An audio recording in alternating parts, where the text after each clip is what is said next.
People in power don't see the world like you do. They live inside a web of deals, quiet exchanges, and favors that nobody talks about openly. They don't call these relationships friendship. They call them tools for getting ahead. This is the first rule of climbing social ladders. If you want to connect with powerful people, you need to understand something important. No relationship is ever just neutral. Every connection either lifts you up or pushes you down in the invisible ranking system that controls how people treat each other. Most people fail here because they treat powerful people like regular friends instead of understanding how power actually works. They think being liked is enough. They believe that if people admire them, respect them, or see them work hard, doors will open automatically. This never happens. Power has its own language, and you must learn to speak it perfectly. The old Italian thinker figured this out centuries ago when he noticed that getting favor from rulers had nothing to do with being a good person. It was all about being useful. When you become useful to someone above you, you become part of their machine. When you're impressive but not useful, you become invisible to them. So the first rule is simple. Never approach powerful people like you're begging for help. Approach them like you're the answer to their problem. The second you show that you need something badly, you've already lost your value in their eyes. The second you show what you can do for them, everything changes between you. People with power are constantly surrounded by takers. Advisors, yes men, smooth talkers, and leeches pretending to be friends fill their world. They can instantly sense whether someone makes their life easier and stronger or just drains their energy. Your job is to position yourself as someone who makes things work better, someone who quietly helps things run smoother and makes them more successful. You don't try to compete with their power. You complete what's missing in their world. But to do this right, you need to follow the second rule. Watch carefully before you make any moves. The biggest mistake climbers make is moving too fast, talking too much, and showing their cards too early. The old master wrote that you must study people the same way a general studies the land before a battle. Powerful people often hide behind masks and fake personalities, but their real wants, fears, and weak spots always leak out through small cracks. You can see it in their tone of voice, their timing, who they actually listen to, and who they cut off when speaking. During this time, you're not there to impress anyone yet. You're there to figure them out like solving a puzzle. Once you know what they truly want deep down, whether it's recognition, loyalty, entertainment, or praise, you can give it to them in a way they can't resist. This brings us to the third rule. Reflect their world back to them, not yours. Powerful people expect to see familiar things around them, not strange foreign ideas that make them uncomfortable. They trust people who mirror their values back at them, even in small ways. You're not copying them exactly. You're harmonizing with them like music. If they think practically, you become practical in your approach. If they value rare and exclusive things, you speak their language of scarcity. This isn't about lying or being fake. It's about matching their rhythm and energy. When you match their rhythm, they stop feeling like they're dealing with an outsider. They start to believe you just get it naturally. In that moment, you stop being the stranger trying to get in. Your outsider status begins to fade away. But matching their energy alone isn't enough to keep their interest. This leads to the fourth rule. Keep some mystery about what you can really do. You must never let them see your complete hand. When you show everything you're capable of right away, you become just another product on a shelf. Products get replaced easily when something better comes along. The Italian genius understood that showing only part of what you have creates hunger for more. You want them to sense that you have more depth than what shows on the surface, more connections than you mention, more skills than you've displayed so far. When they feel there's something you're not saying, curiosity replaces boredom. You go from being one of many faces to being one of the few they actually remember and think about. But you have to handle this carefully because the fifth rule says you must appear humble about your ambitions while being fierce when it's time to act. Powerful people hate seeing obvious hunger for status. It reminds them of their own painful climb up the ladder. All those years they spent fighting to get where they are, and they don't like seeing that mirror held up to them. So you need to appear calm, patient, and like you don't really care about moving up. But when real opportunities show up in front of you, You move fast and decisively, even ruthlessly if needed. Powerful people recognize this combination instantly. Control mixed with purpose. It tells them you understand the rules of the game but play with your own style and timing. Then comes the sixth rule. Make powerful people compete for your loyalty instead of giving it away freely. Nothing feeds a ruler's ego more than believing someone valuable chose them over others. If your loyalty seems automatic and guaranteed, it becomes worthless to them. You need to position yourself as someone worth chasing and winning over. The secret is creating light resistance, not rebellion or disrespect, just independence. If other influential people want your time or respect, let that information slip out subtly. It raises your value without you having to say anything directly. The old thinker warned that people who make themselves too available to one master become disposable. Powerful people protect what's hard to fully own. The seventh rule turns compliments into real strategy. Empty praise is poison in these circles. Powerful people hear fake compliments all day long. What makes yours different is being specific and precise. Instead of saying someone is brilliant in general, say something like their timing on that specific decision was perfect, and nobody else could have read that moment so clearly. Now your compliment contains real insight instead of hot air. It shows you understand what they actually pride themselves on, whether that's sharp judgment, intelligence, or control. When you praise the right specific qualities, you strengthen their self-image. When you strengthen how they see themselves, they start connecting that good feeling with being around you. But you must never forget the eighth rule. Never let your ambition shine brighter than theirs, even for a second. Even if you're more talented, smarter, or more capable in certain areas, you can't show it too openly. Power has a fragile ego hiding underneath. The master warned that people who seem to threaten a ruler's superiority get crushed, not because they're actually dangerous, but because they make the ruler feel weak and vulnerable. The trick is hiding your strength behind loyalty and obedience. Make your wins look like they're really wins for them. The smart climber hides their sharp edge inside a friendly, cooperative attitude. Power protects people who seem loyal and destroys people who seem like equals or threats. Once you've gained closeness to power, the ninth rule becomes critical to remember. Build friendships sideways, not just upward. Many people obsess over impressing those at the very top, but the real game happens in the circle surrounding them. The gatekeepers, personal assistants, trusted advisors, and close confidants hold tremendous influence. These people shape opinions, control who gets access, and whisper important things in the right ears at the right time. They're often more dangerous and more valuable than the figurehead everyone sees. The old master would call them the invisible princes, the real power holders standing behind the throne. Make friends with them quietly, without making a big show of it. Offer them small, helpful things here and there. Win their protection and support. They'll carry your name upward without you ever having to ask them directly. The 10th rule says, make gratitude a weapon, not a weakness. When someone powerful helps you out, never respond like a servant responds to a master. Respond like an equal who recognizes the exchange that just happened.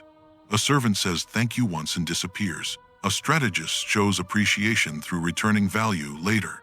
Maybe you solve a problem for them down the road, or bring them useful information that helps their goals.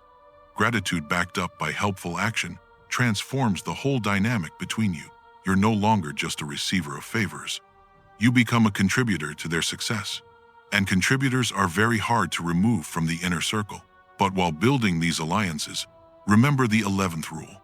Master the art of small, smart rebellion.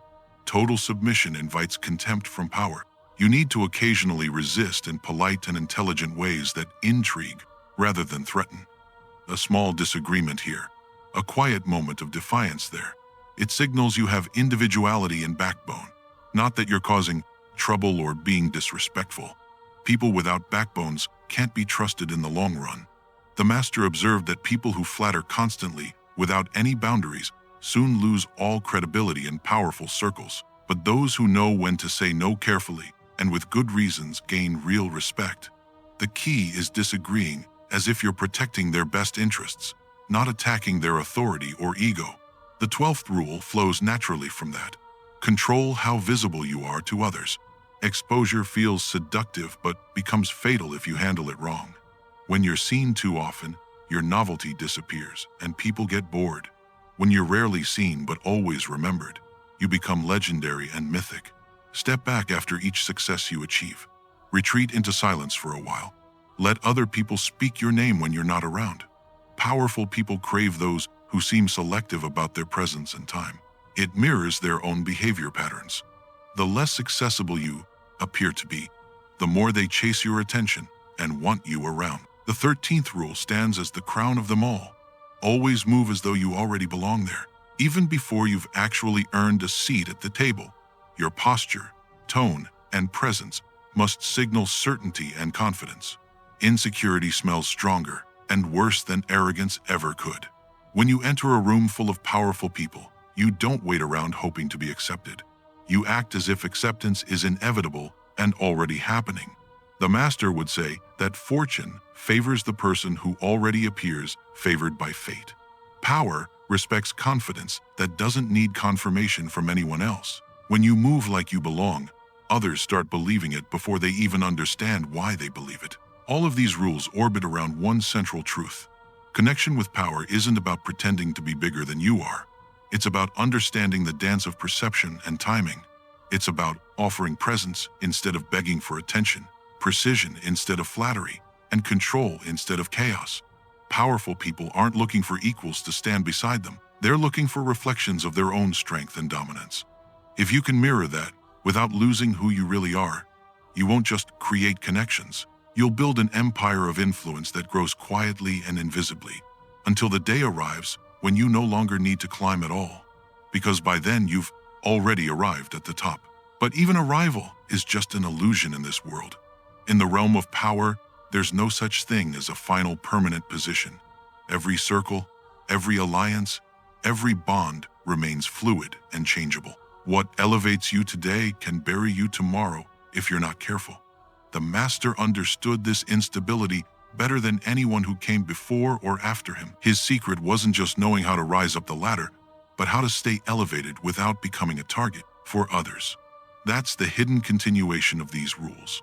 How to keep your connections alive, valuable, and strategically aligned without ever being trapped or controlled by them. The next principle is subtle but absolutely vital to remember. Never become predictable in your patterns. The moment powerful people can fully anticipate everything you'll do, they lose curiosity about you. And curiosity is what keeps them engaged and interested. Predictability kills fascination dead. You must occasionally shift your tone, direction, or energy just enough to stay unreadable to them. That doesn't mean creating chaos or confusion. It means being capable of surprising them without ever alarming them or making them nervous. Maybe you're the calm, collected one who suddenly brings a brilliant, unexpected idea to the table, or the quiet observer who acts decisively when nobody expects action. That spark of unpredictability creates an emotional hook in their mind. They remember you as the one who could always be counted on to break the monotony and boredom of their world. But unpredictability only works properly if it's grounded in control and stability. So balance it carefully with the next principle. Learn to vanish strategically from view. Silence is power's favorite ally and companion. When you disappear for a while, people start wondering where you went, what you're planning in secret, whether you've advanced somewhere else beyond their reach. That curiosity keeps your name circulating in conversations. Powerful people respect those who know how to withdraw gracefully. It signals independence and self-sufficiency. You're not orbiting anyone's gravity like a moon. You have your own center and your own orbit. When you return after an absence, return with momentum behind you. A win, an interesting story, a valuable insight, something that justifies your absence and makes it meaningful. Every reappearance should feel like an event worth noting, not an accident. This connects to a deeper layer of strategy. Your social image must always seem slightly larger than your actual current status. Appear just above where you actually stand right now, not below it. People rarely invite those they perceive as beneath them socially. They invite those who could slightly elevate the room just by being present. If you're still unknown, act like someone known. If you're in small circles, Speak with the calm certainty of someone used to bigger ones. This creates what the master might call anticipated prestige. People treat you as what you seem to be becoming in the future, not as what you are right now. And when they do that consistently, your reality eventually catches up to the image you've been projecting. Still, there's real danger in building impressions and images, which brings us to another critical principle. Never compete for attention directly, and obviously, let others exhaust themselves performing for the spotlight, while you build quiet credibility behind the scenes. In every hierarchy that exists, there are performers and there are architects. Performers seek applause and recognition. Architects create the stage that performers stand on. Powerful people respect architects far more than performers, those who influence outcomes and results without needing recognition or credit. If someone else desperately needs credit for something, let them have it freely. Credit is short-term currency that spends fast. Influence is long-term wealth that compounds. The most strategic operators in all of history never demanded acknowledgement or public recognition. They made themselves indispensable behind the scenes, and that was always enough for them. Yet being indispensable has its own traps that you need to avoid. It can make you too visible, too irreplaceable, and therefore threatening to power. So you must master what I'll call the art of controlled usefulness. Help enough to be valued and appreciated, but not so much that removing you becomes impossible for them to imagine. Because when you're completely irreplaceable, you also become intolerable to power. Power hates dependency that doesn't serve its interests. Instead, rotate your value and contributions. Offer solutions, introductions, and fresh perspectives, but never all at once in one big display. Create the sense that your usefulness evolves and grows over time. The master would have said a ruler tolerates those who help him win battles, not those who remind him he cannot win without them. Now let's move into emotional politics, the terrain where most ambitious people fail completely. The higher you climb up the ladder, the less pure logic governs relationships. Everything becomes emotional economics and trading feelings. Powerful people don't actually want truth. They want comfort disguised as insight. They don't want contradiction that challenges them. They want confirmation flavored with just enough challenge to feel stimulating. They want to feel smarter and better after talking to you, never smaller or diminished. So the way you frame your ideas becomes your real power. If you need to disagree with them, phrase it as enhancement and improvement. Say something like "that's a great point," and maybe adding this angle could make it completely unstoppable.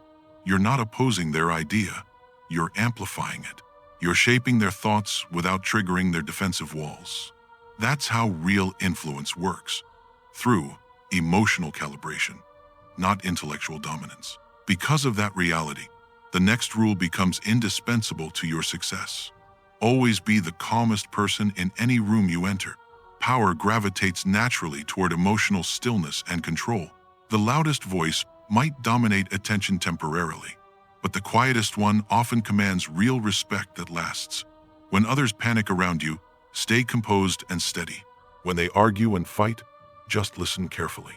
When they react emotionally, analyze the situation coolly. Stillness radiates control to everyone watching. And in any hierarchy, control acts like a magnet pulling influence toward you. The master taught that fear isn't always enforced through violence or threats. Sometimes it's earned through calm unpredictability. When people can't tell how you'll react to situations, they proceed very carefully around you. Your restraint becomes its own form of authority. From there comes the next principle, perhaps one of the hardest to execute properly. Make powerful people feel safe with their insecurities and hidden fears. Every person holding power carries doubts they hide from the world. They worry constantly about betrayal, losing relevance, or losing control over their domain. Your task isn't to exploit those insecurities for advantage. It's to soothe them subtly by building genuine trust. Let them feel that you understand their position without judging them harshly. Share your insights privately with them, never publicly where it could embarrass them.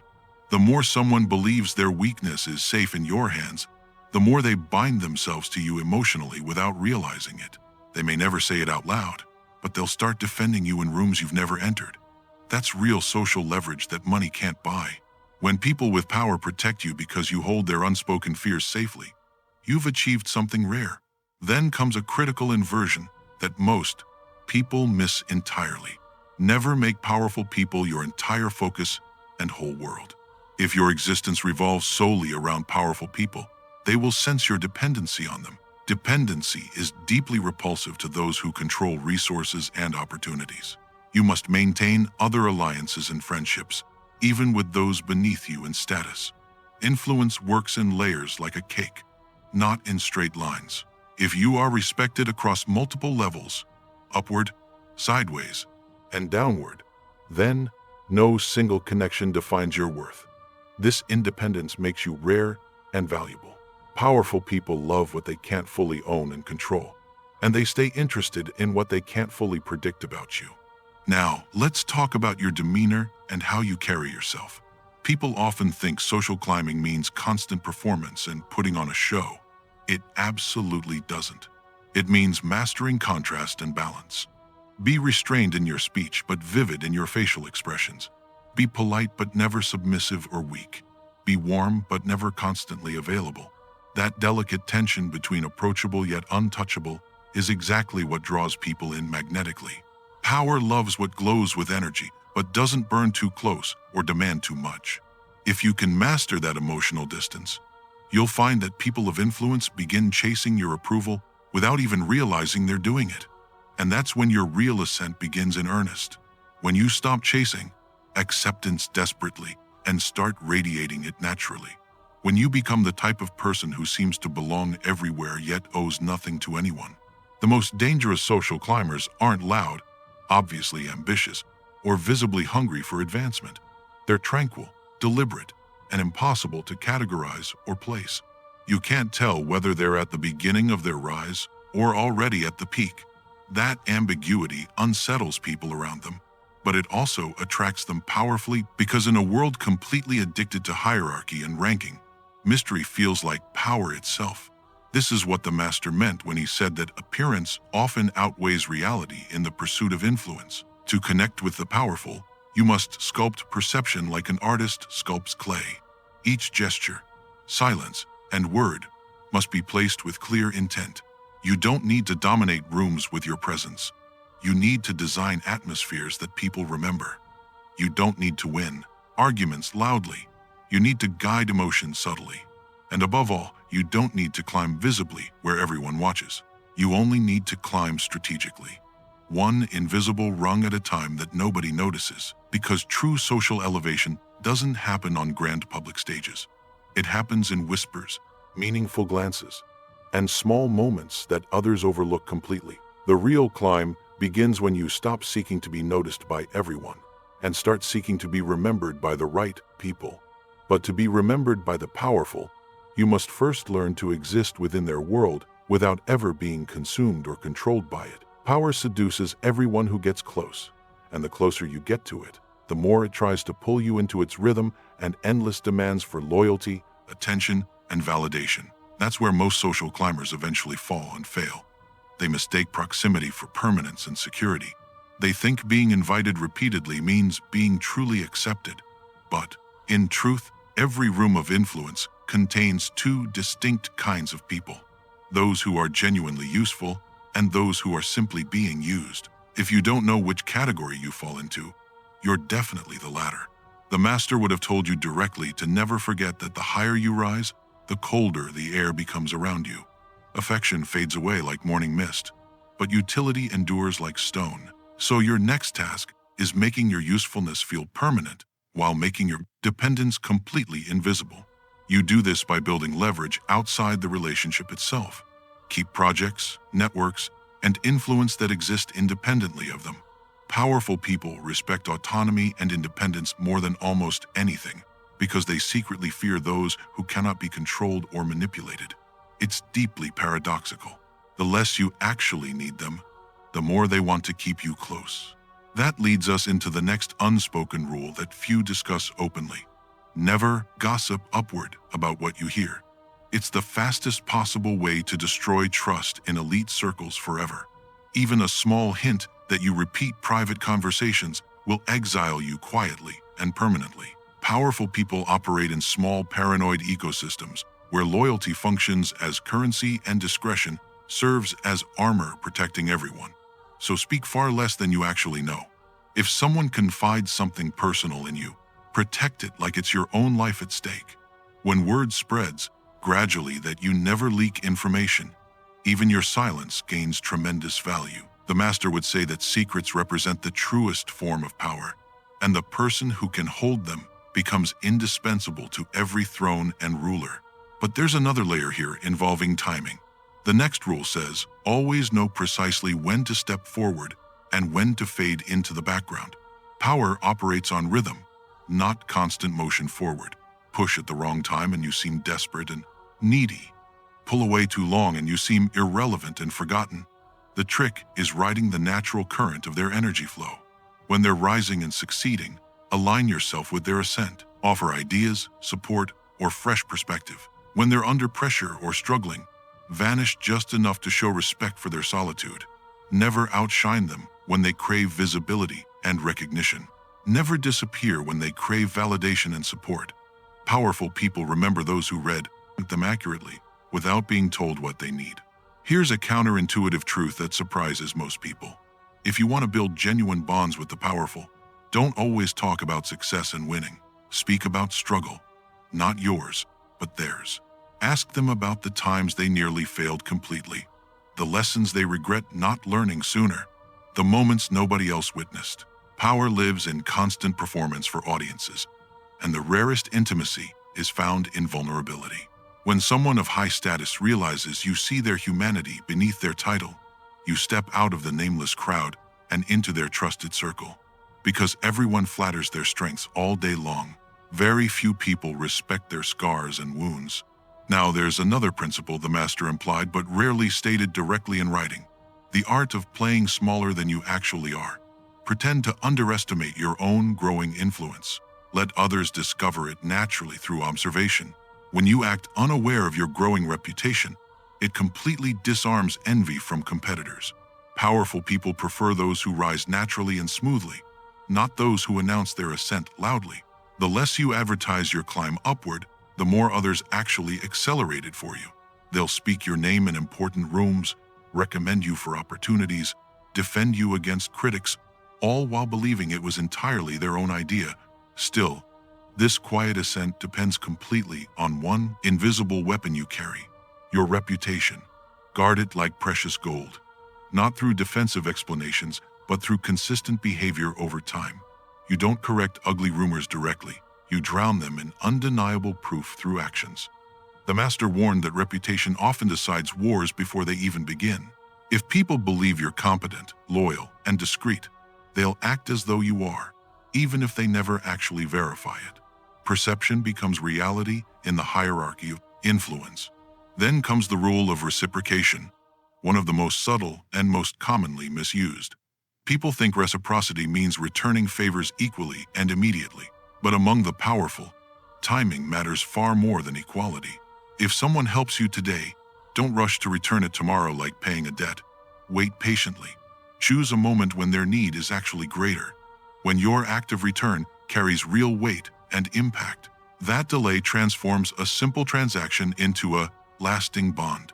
It tells them silently that you didn't repay out of obligation or duty. You waited until it truly mattered to them.